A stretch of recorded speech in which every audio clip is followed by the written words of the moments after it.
Okay, obviously I don't know how to work my camera, so I drilled a hole. I used a angle drill head, got a hole in there. I got an easy out extractor in there.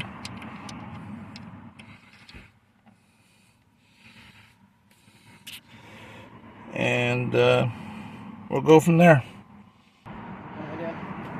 Okay, this is the area I'm working in. I just need you to hold the camera. You already have it recording? Yeah, it's recording right now. Okay.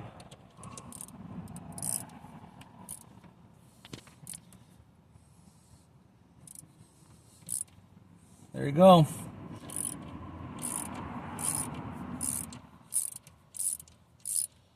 So, like I said, everyone else, they use a chisel and they tap it to get it loose.